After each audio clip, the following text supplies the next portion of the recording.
You're okay? She accidentally. Okay, so you consider like spanking too Mm-hmm. as child abuse or I do. I think it's appropriate to discipline your child. I think there are better ways to do it than spanking. I mean, each child has a different sensitivity level, not even physically, but emotionally. Something like a small pat on the back or a small pat on the hand is fine in my opinion. But if you're physically spanking a child, I don't in my opinion, I don't believe that it's appropriate, and I don't think that it's necessary. I wouldn't call it abuse, because in my experience, I've seen a lot worse. But I don't think it's appropriate, and I think there are other ways of disciplining a child and teaching them right from wrong. So, yeah. okay. So what age do you think abuse affects them like the most?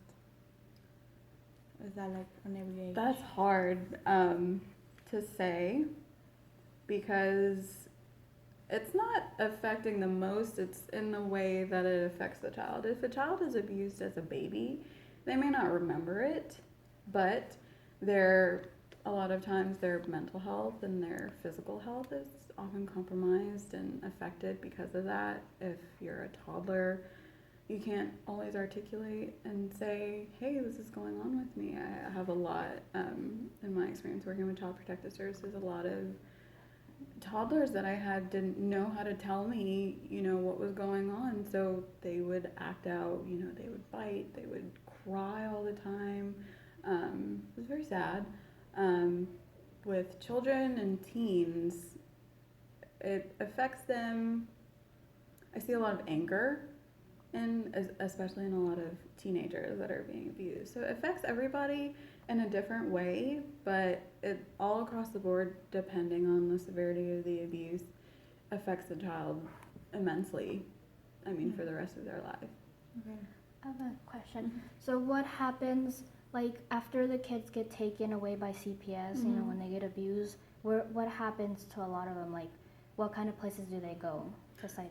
Well, there are a few options. The first option that a lot of people don't seem to know about. CPS has this reputation for always taking kids away and placing them in horrible foster homes, but we they we they always look to place them with a family member, and that's if the family member doesn't have a history of criminal history or child abuse history themselves, and so you always look to the family, and if not the family, then they look to a family friend, an extended relative, and then you finally go to either a foster home or a group home if they're a teenager. I mean, it's harder for teenagers and it's harder for older kids who have been abused, because once they get out of that situation, they're often placed in a group home with other teens who have been abused, and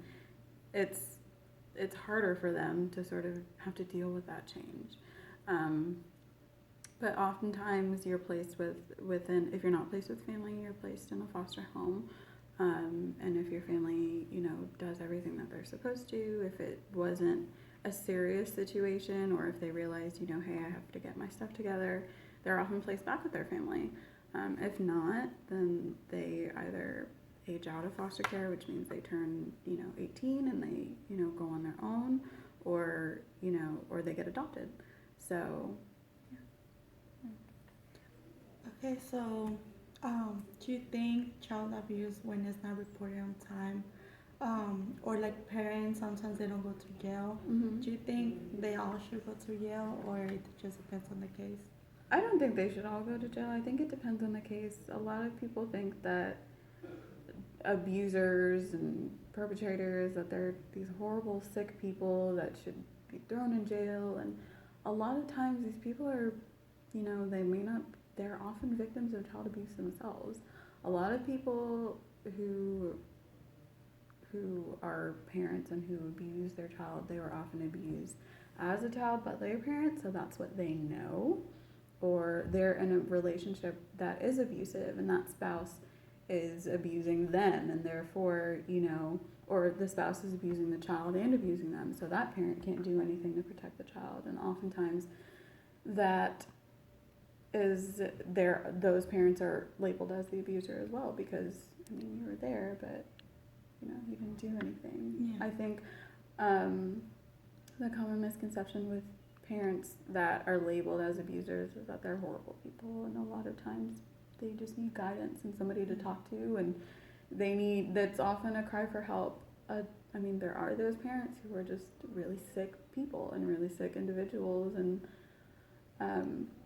you know, but oftentimes they're people that just need a lot of guidance. Yeah. Okay. Well, thank you so much.